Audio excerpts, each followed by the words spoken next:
Welcome to Chapter 17, folks. Well, yeah. We won't get into the origins of how they moved from Chapter 6 to 17, and then we'll come back to 7 and 8 afterwards. But we're just following along according to how Mr. Payano thinks it should be should be put together. Because you have inculcated yourself. Isn't that a great word, inculcate?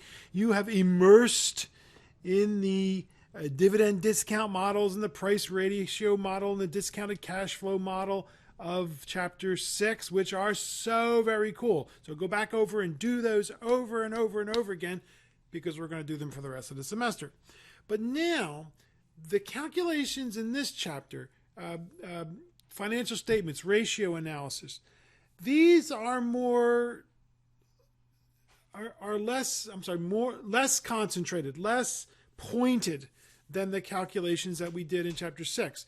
This is more like, as opposed to the main theme, which is what we had in chapter 6, this is more like the background music, the little tinkling and chirping that we hear with the birds. And if that doesn't make any sense, don't worry about it. Wait till you see what we do. Because this chapter deals mainly with financial statements and ratio analysis. Now, we've already looked at some ratios. We realize that they're really pretty straightforward. And we're going to look at some others in this chapter. We're not going to do the forecasting. We've already done a bit of that.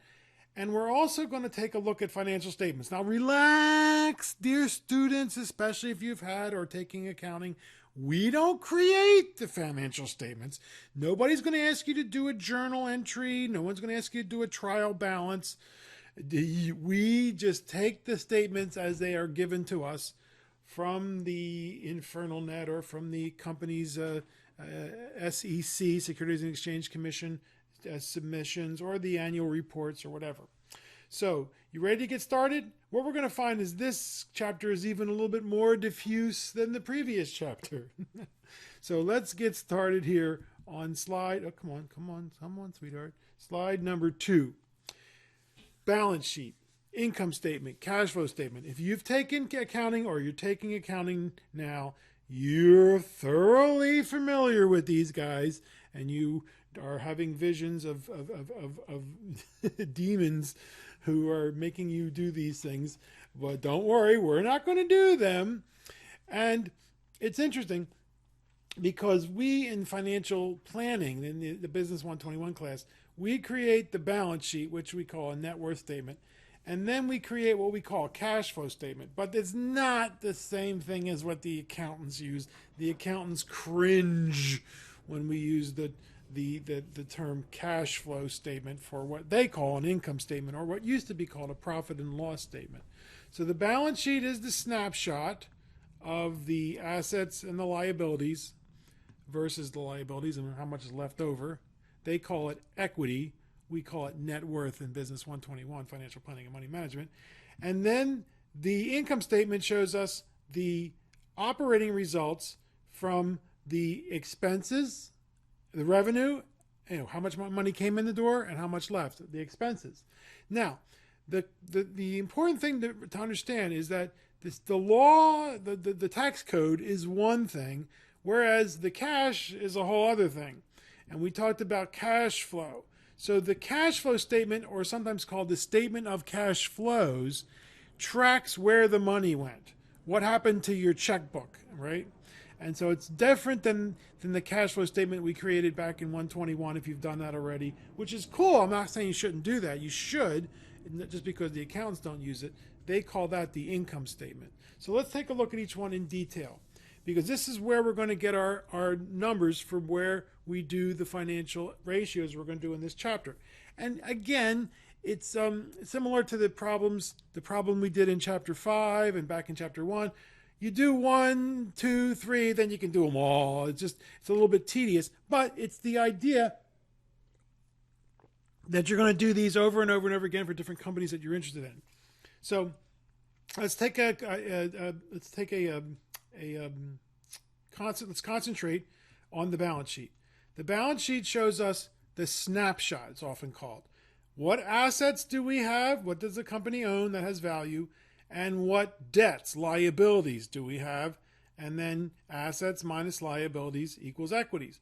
But they don't usually use, the accountants usually say assets equals liabilities plus equity. It's the same idea. Assets minus liabilities equals equity, or what we called in the 121 class, net worth.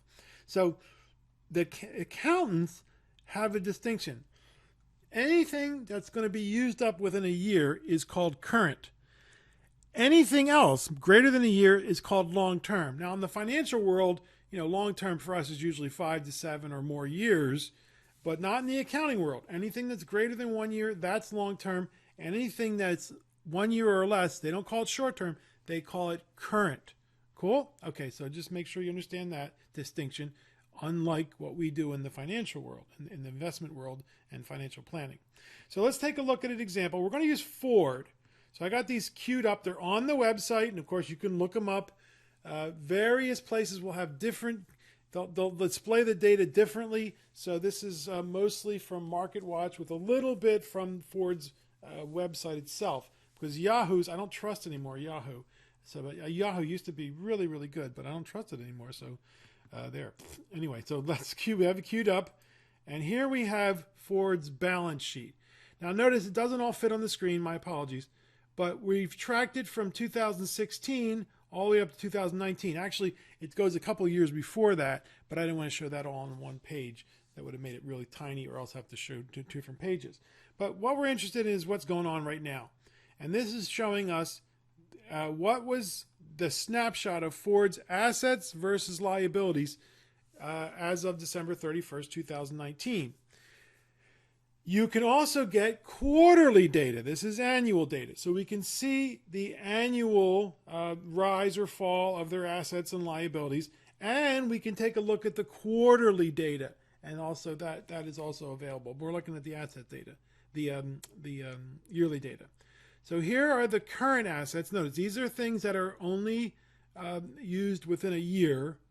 And then anything other than that is called long-term assets.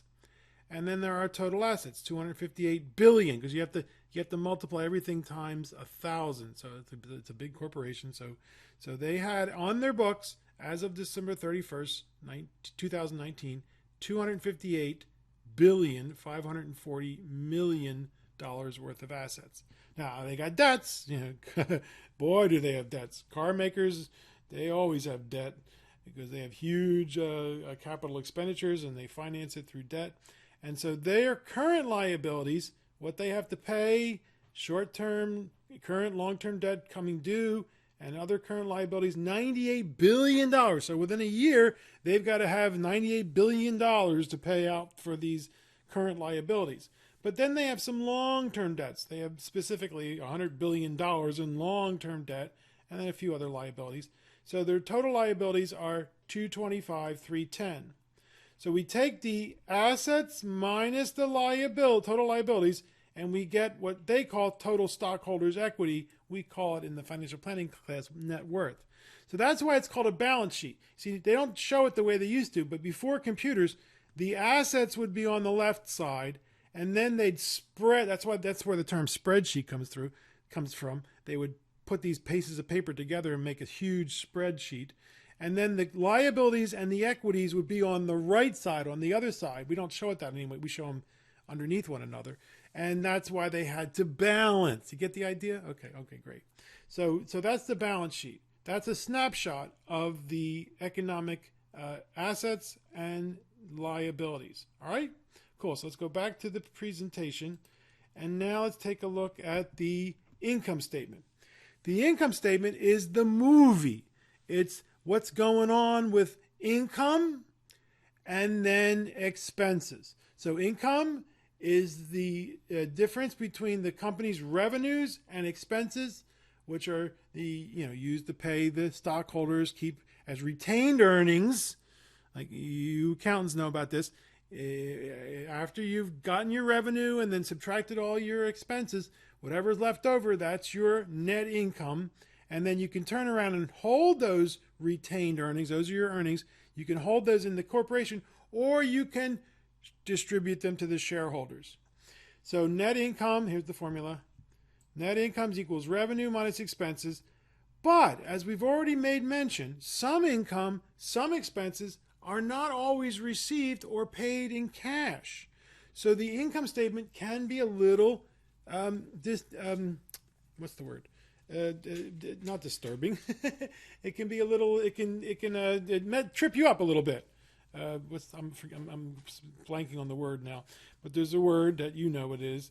It misconstrues. It makes you oops. I goofed. It's a little bit tricky that way. So what we're going to do then is we're going to take a look at the statement of cash flows, because that. Oh, wait a minute. Stop, Frank. I'm getting a little ahead of myself because I messed up that word, and all of a sudden, let's go back to the income statement now. So here is the income statement. Oh, go away. I wish this thing would go away, but there's no way to stop it to go away. For the year ending 12/31/2019, the total revenue Ford had was $155,900,000,000. Okay, that's the top line. Do you remember the earnings? You listened in on the earnings calls where they talked about the top line growth or the top line number? There's the top line number, the annual sales. But wait a minute, it cost them $137 almost billion to make the products. That's called cost of goods sold or cost of revenue. Right, so that's the cost of the revenue. So their gross profit was $19 billion. So they sold almost $156 billion worth of cars and other things, and it cost them almost $137 billion to make them. So they made a gross profit of $19 billion. But wait a minute, they also had operating expenses. And remember, I asked you for SG&O or SG&A. And they throw out these terms as if everybody understands them. So there's overhead. Sometimes it's called overhead. So that was misleading. That's the word I was looking for. Here it comes. It eventually shows up. The income statement can be misleading. Selling, general, and administrative, and then some other non-recurring costs. And so their overhead, what it cost them without making a single car, right? This has nothing to do with making a car. This is just all the overhead it cost. And research and development, selling, general, and administrative.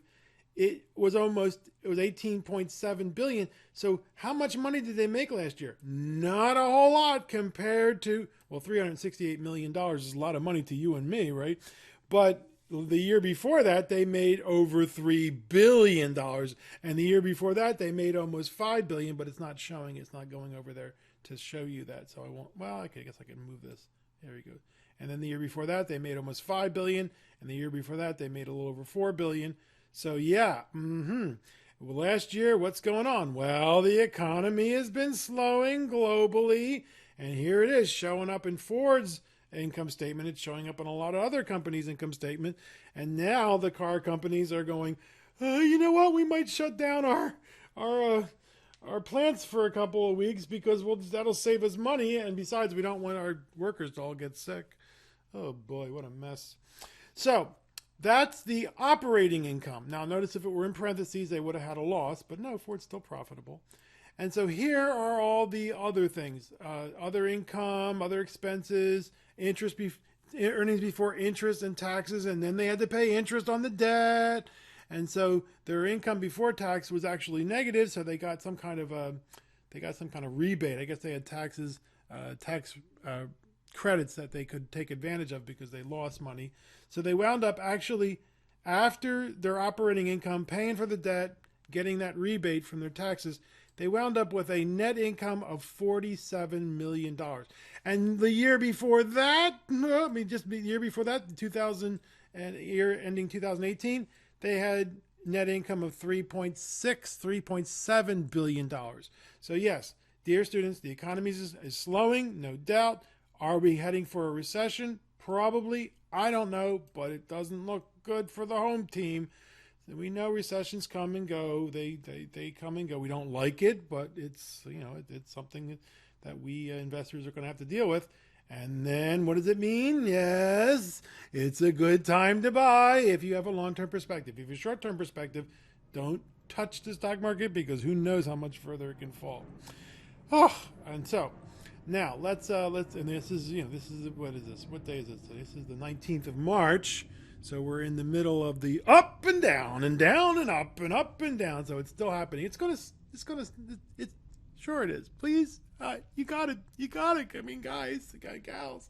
Yeah, it's going to. Don't worry.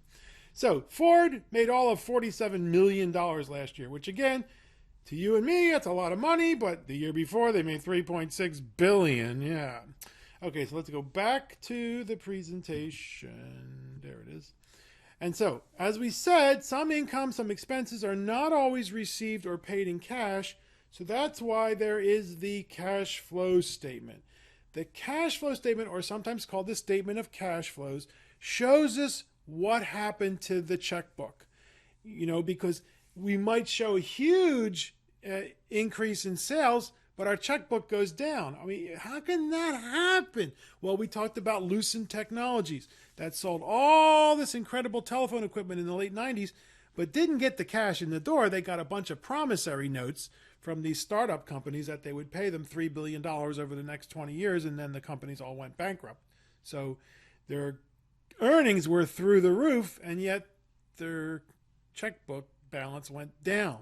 So the statement of cash flows, or the cash flow statement, shows us where this money is going. The non-cash items, the operating cash flows, the investment cash flows, and financing cash flows, which are not reported to the IRS because we don't pay taxes on them. And that's what we report to the IRS our earnings, and we have to pay taxes on those. So let's go to the cash flow statement and notice, wait a minute, there's something wrong here. That shouldn't be 84,000.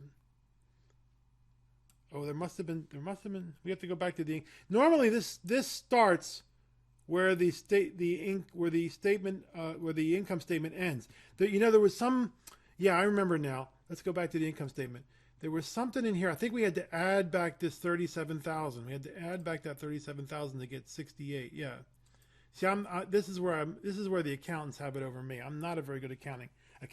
I took accounting a million years ago, and I took accounting 1 and accounting 2, whatever it was, for the MBA, and I got an A on both of them, and I hated both classes. And after I left the office, not the office, the classroom, I said, I'll never go do that again. But you need to understand it. So there's some special thing that goes on. But usually, if we take a look at let's take a look at the last year's. Notice this number, 3682 for the cash flow statement. If we go to the income statement, 3682. So the cash flow statement typically begins where the income statement ended. And I remember there's some kind of special thing here. It's not showing up here, but there is some special little thing that Ford did last year. So that income starts at 84 million for the purpose of the cash flow statement. And then notice what they do. They're able to add back depreciation. They literally took a charge against their earnings of $8.5 billion to pay for depreciation. But you accountants know that you don't write a check to depreciation. It's just an accounting entry that reduces your income. And if they didn't have that depreciation, they'd have to wind up paying taxes on $8.5 billion that they didn't even get, right? The money was already in the system. They had already paid for the incredible amount of investment that they made through financing, whatever. So it's really what you're doing in depreciation. If you've taken accounting, you know what you're doing. You buy something for $10,000, but you can't depreciate. You can't take it as an income off your income that year. You have to take $1,000 every year for 10 years, and that's what we're doing basically. So we did not see that money go out the door. It already went out years ago, but now we are able to reduce our earnings because of that. But we didn't write a check there, so the money is in our system. And then there are all these other, which I'm not really too familiar with, but some of them are self-evident, some of them are a little tricky. You're changing your accounts receivable. The accounts receivable went down, the liabilities went up, and so what's happening to our checkbook? And so we actually got an extra $17 billion from operating activities, But then we had to pay an extra almost $14 billion for investing activities and an extra $3 billion in financing activities. So the effect was, when all is said and done, is even though we only made $47 million last year, Ford did, our checkbook actually went up by $834 million. So those of you who are accountants, please explain it to me better, okay? Because I don't really understand it as well as I should understand. I just know enough to look at the what's going on with the earnings and the cash flow. And I mostly personally use Value Line, but we also want to make sure we take a look at their financial statements. Okay, cool. So those are the financial statements. Now, don't worry. Again, we're not going to ask you to create them. We're going to, slide number 6, look them up on the Infernal Net using EDGAR. I forget what it stands for, but that's the Securities and Exchange Commission system that all the corporations have to use. They have to upload their financial statements to EDGAR in the form of the 10Ks, the annual report, and the 10Qs, the quarterly report. And I love this joke, and I've already used it this semester for you guys, so I'm not going to, well, I asked the students, what's the annual report? 10K. What's the quarterly report? 10Q. I said, what's that? 10Q. You're welcome. Okay, I won't do that again. All right, now, back in the 90s, when the late 90s, 1990s, when the internet was becoming all ubiquitous, which is a fancy word for everywhere, the Securities and Exchange Commission said, you know what? We got to make it so that companies only show their data to everybody at the same time. It used to be that if you were on Wall Street, you would go to certain presentations and you would get data that wasn't out to the public yet before the general public would get it. So the SEC said, look, we got the technology now. So now what happens is they schedule an earnings call, what we did in Chapter 5, right? They schedule an earnings call for a set date and time, and then the financial statements are uploaded. Well, they're already there. They're just made available.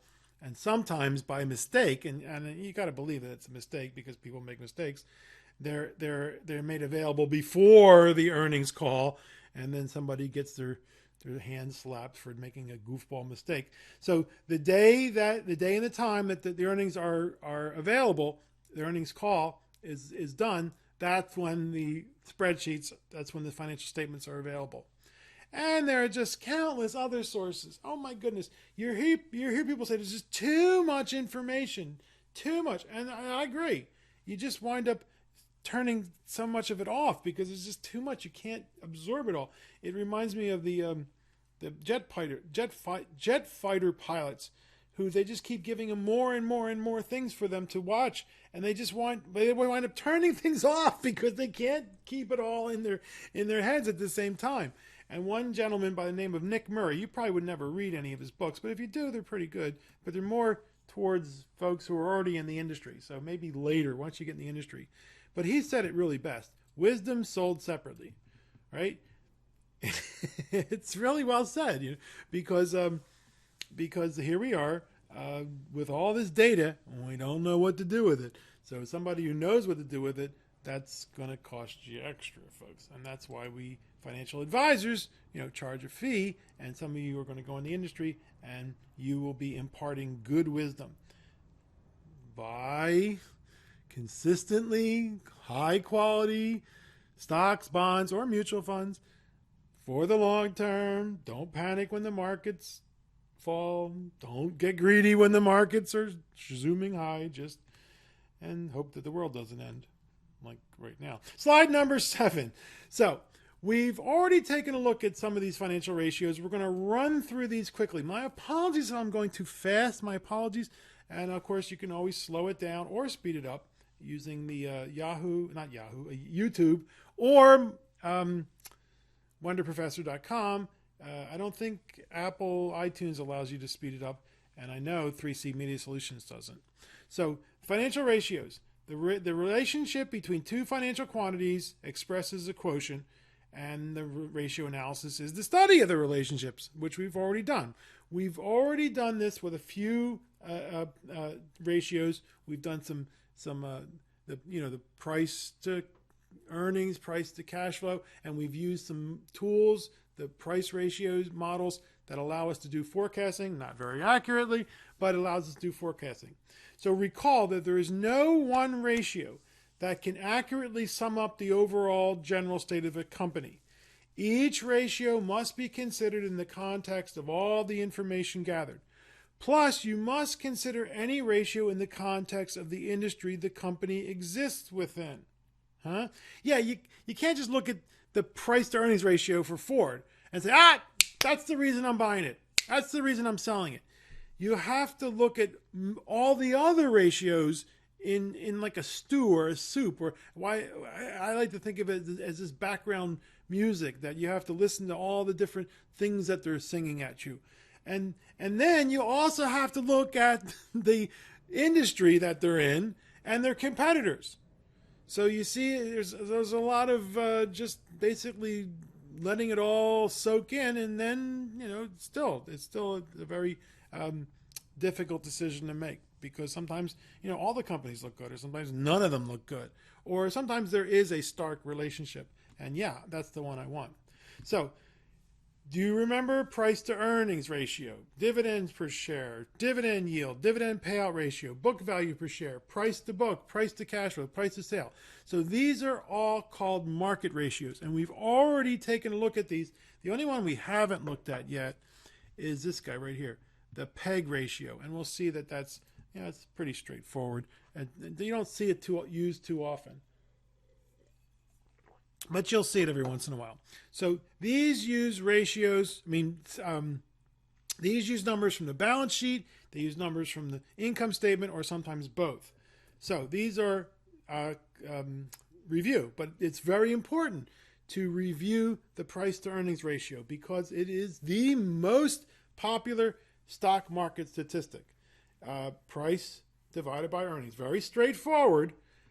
Historically, PE ratios were in the 5 to 12 range for mature companies, 14 to 20 range for growing companies. Greater than 20 was unusual.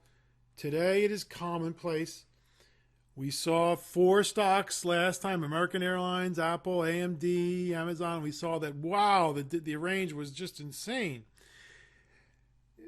Some people, Peter Lynch talks about this, and I should get rid of it because I think it confuses people more than anything else. But the PE ratio also tells you how long it will take in years, assuming no change in earnings, for the company to earn back its price. So that's not that important, but think about it. If you have a PE of 3, in 3 years, it'll earn all the price back. Now, it doesn't mean they're going to pay it out in dividends, but that's a pretty easy bar for them to pull off, assuming that their earnings are not going to fall through the floor, which is sometimes what happens when a PE of 3 is what you see. It's because investors think, and they're often right, they believe that the earnings are going to drop like a stone. And if you look, we were looking at the, after class today, we were looking at the PEs of the Carnival Cruises and the Royal Caribbean, and then the other one, I forget the other one's name. And their PEs were 2 or 3.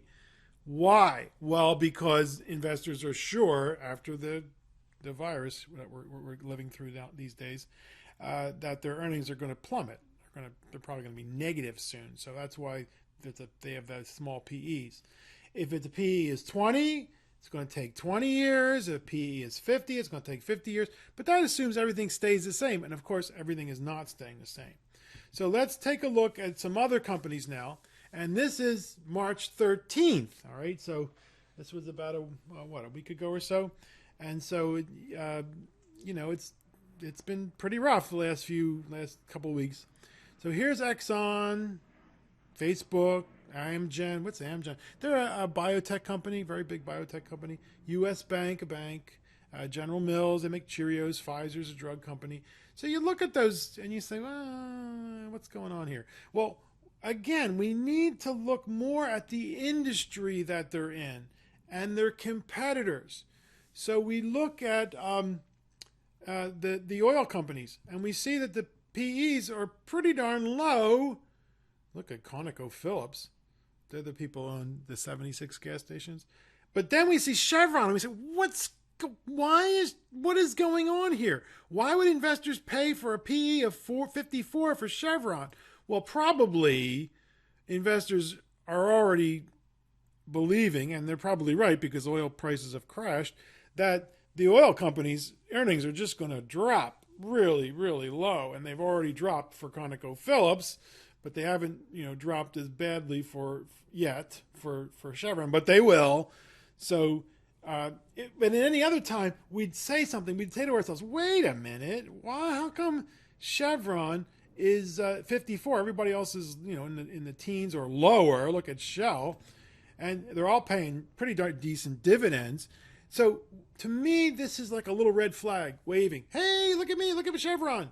It doesn't mean we should buy it or sell it. It means we need to do more research and try our best to understand why it's got a PE of 54 and Exxon's only 11 and BP's 18 and Shell's 7. Are you with me?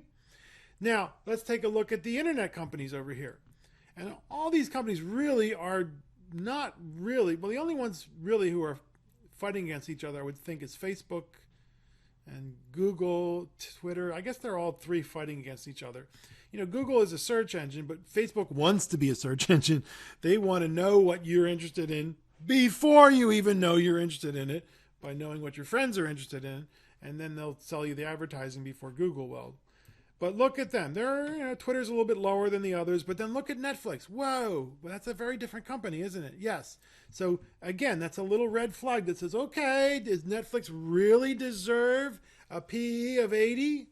Because remember, if the earnings don't materialize, those parachutes had better be very large.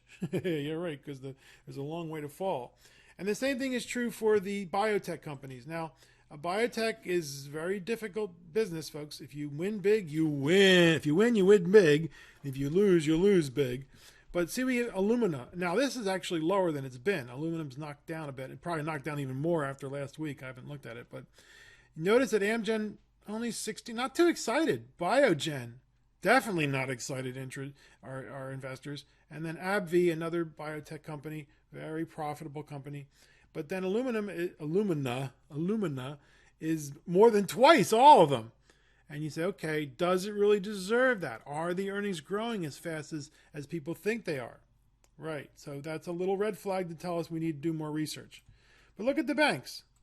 Boring. And you know what, folks? Banks are supposed to be boring. Banks are not supposed to be exciting. And for decades, banks were really boring, paid great dividends, didn't fall 50% or 80% or 90%, unless they really did something stupid, and that was not usually the big banks until deregulation and financial innovation. And what are we talking about? Banks are going to go to the moon, and quick, we're going to get rich by using depositors' money to make stupid loans. Okay, well, I've got to calm down, Frank. I can remember it all too well. I was jumping up and down. I wasn't the only one. And the regulators were asleep at the wheel, basically saying, oh, what are you worried about? What are these mortgages? So what? So people are lying out about their mortgages. What are you right? Yeah. Okay, well, at least we're not facing that. We're just facing a microbe that doubles every... Anyway, so banks are boring again. Do you see any high PEs? No. Are banks going to do well?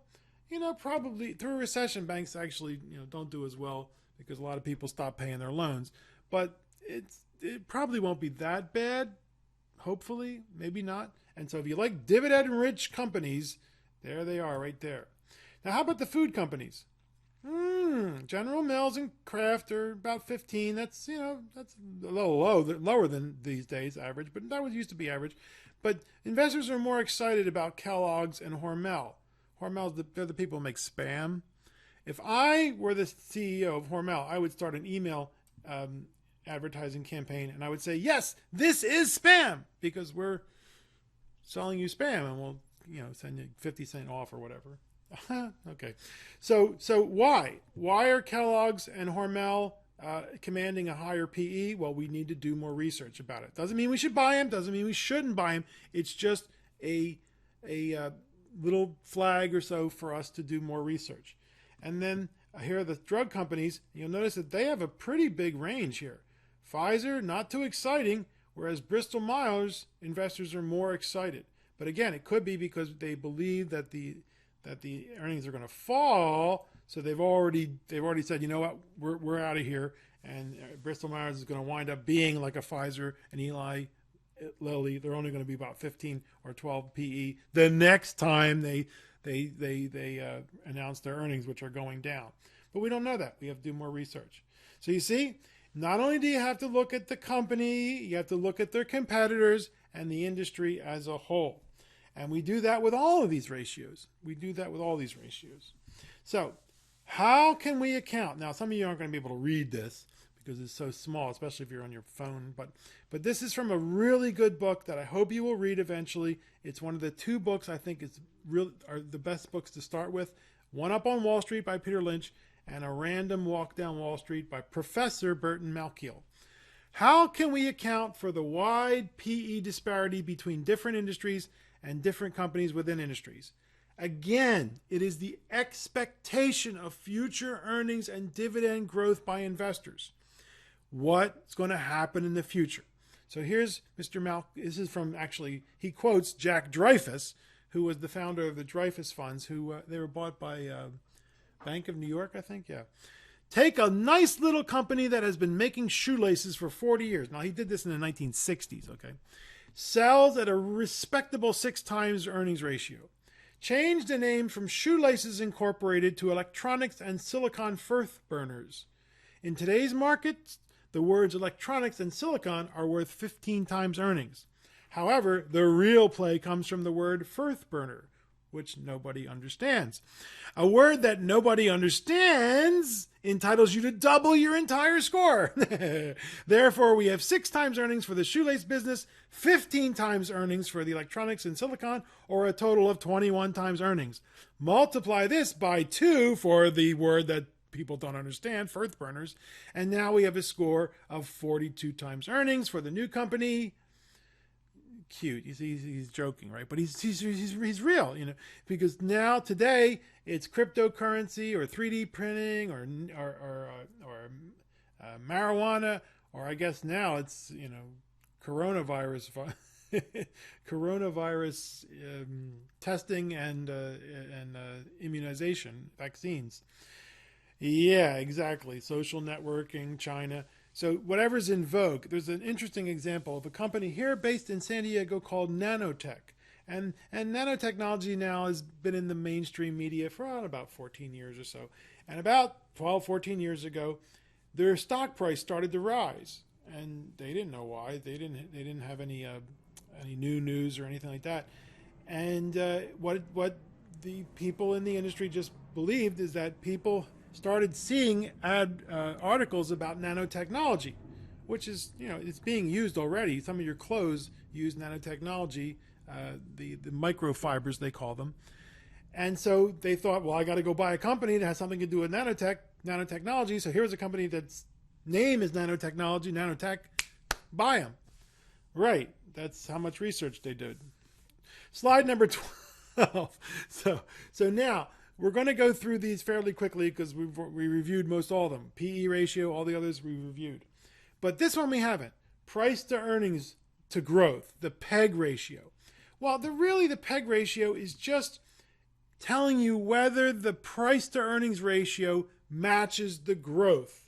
Because what you do is you take the PE ratio, where is it? There it is. The PE ratio, and you divide that by the growth rate. So if the growth rate is equal to the PE ratio, the PE ratio is equal to the growth rate, you're going to get a ratio of 1. So in other words, if the PE ratio is 20 and the company is growing at 20% a year, you get 1. If the PE ratio is 10 and the company is growing at 10% a year, you get 1. So that's what you were looking for. You were looking for a PE ratio that matched the growth rate. If it were higher than that, then it would be considered, you know, more risky. And if it were lower than that, well, then it's less risky. But today, greater than 1 is very common. A company that's growing at 20% will have a PE of 80 or 70, depending on the company. So we don't see the PEG ratio that often. But that's all we're doing. We're just comparing the stock's PE ratio, whoops, that's not what I meant to do. The stock's PE ratio with the growth rate. Okay, got that? That's a piece of cake. And we don't use it that often. Now, dividends per share, we've already discussed this. You take the annual dividends paid to the shareholders, divided by how many shares are outstanding, and we don't do the calculation. It's done for us. We just look it up. As we discussed, dividends became taboo during the 1990s. Since the 2000 to 2002 bear market, many investors have changed their minds about dividends. Dividends can be discussed in polite company again. And then dividend yield.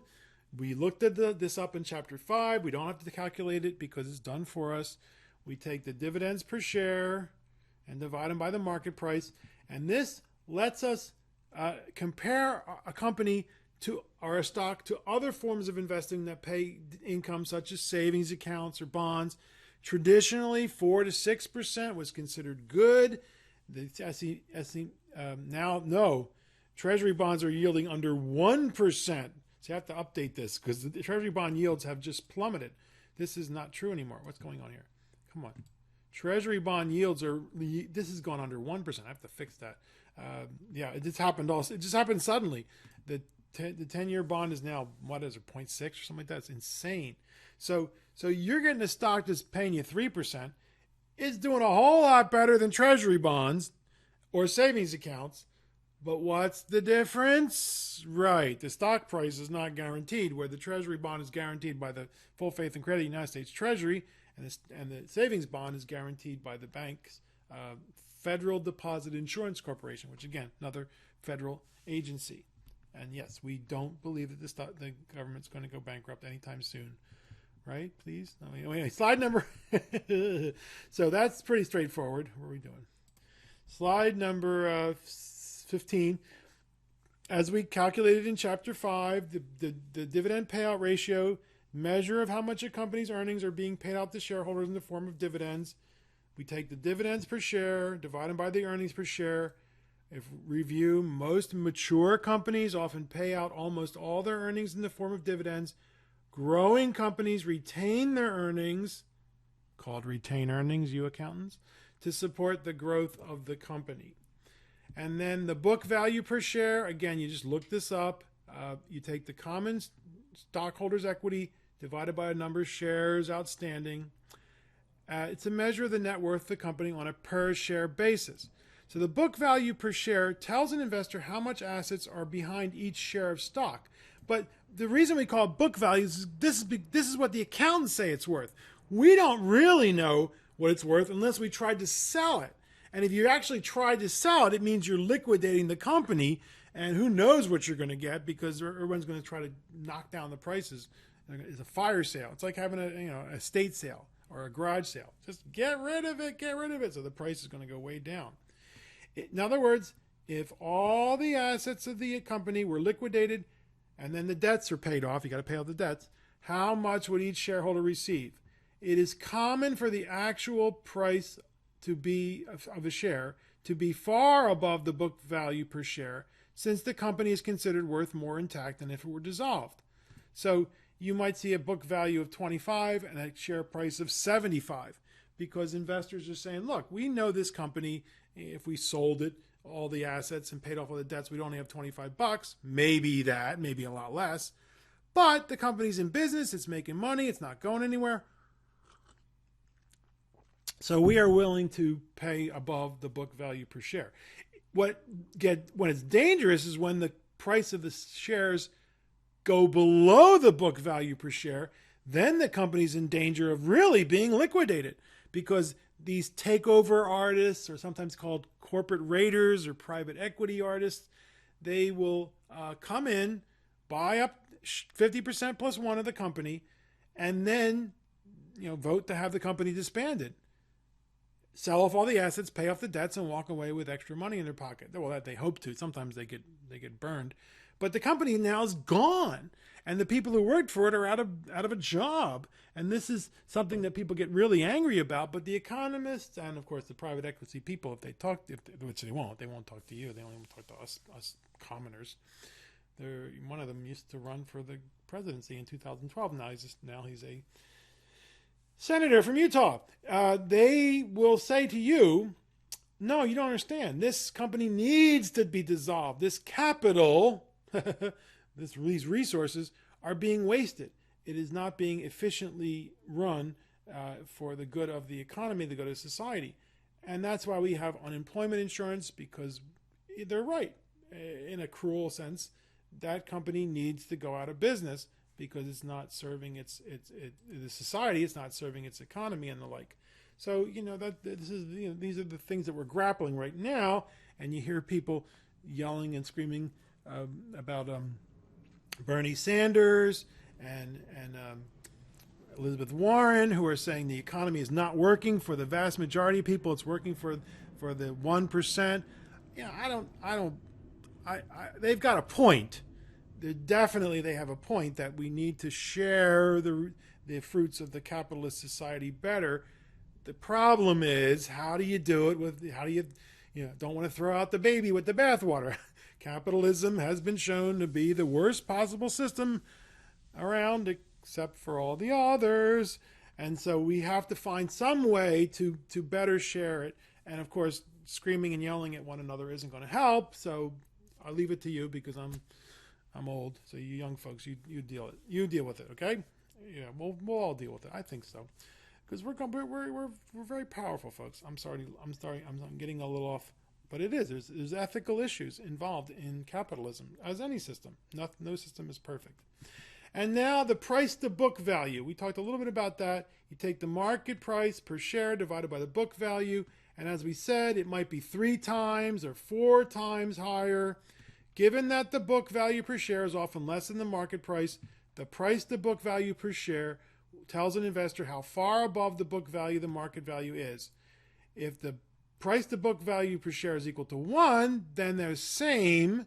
But as we said, 3 or 4 are not common. And if it's lower than 1, then you're getting in a situation where the company may be in trouble of being liquidated.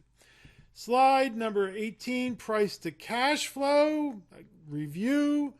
Instead of looking at earnings, price to earnings, we look at the price to the cash flow, because as we just showed in the income statement and then the statement of cash flows, or the cash flow statement, some expenditures are not paid out in cash, and some things that are not income are brought into the company in cash. So there are many reasons that cash flow differs from earnings per share.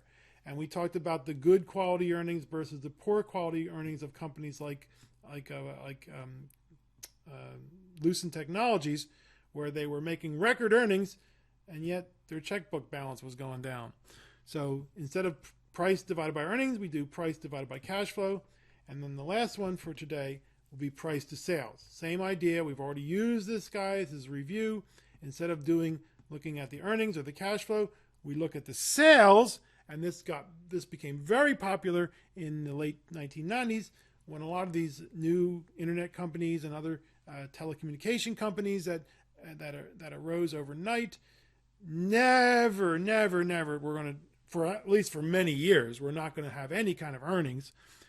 And so the analysts would say, well, look at their sales. Well, they're still losing hundreds of millions of dollars every year, but look at their sales growth. Oh, geez. Okay, well, that ended very quickly. But we've already used current price divided by the annual sales to do some of our forecasting and predictions. So those are the common stock ratios. We look them up, or you can do some calculations, but those are very easy. The next categories that we're going to go through are the ones where we can look a few of them up. They're usually, some are readily available, but others we're going to have to do our own calculations, and they're very simple. So hopefully you'll see that this is not that hard, especially after doing everything with the dividend discount models, which we're going to do over and over and over again, okay? So when we come back, make sure you have your balance sheet and your income statement ready. And you can even have the formula sheet with you also, and we'll do some of the ratios. We'll actually do some calculations. This time we just looked them up, or we're going to look them up for these. So in the assignment, as hopefully you've gone, well, when you go through the assignment, we want you to do a bunch of these. Now, we only said, look, do 12. There's, whatever there are. There's like 30 or so like that.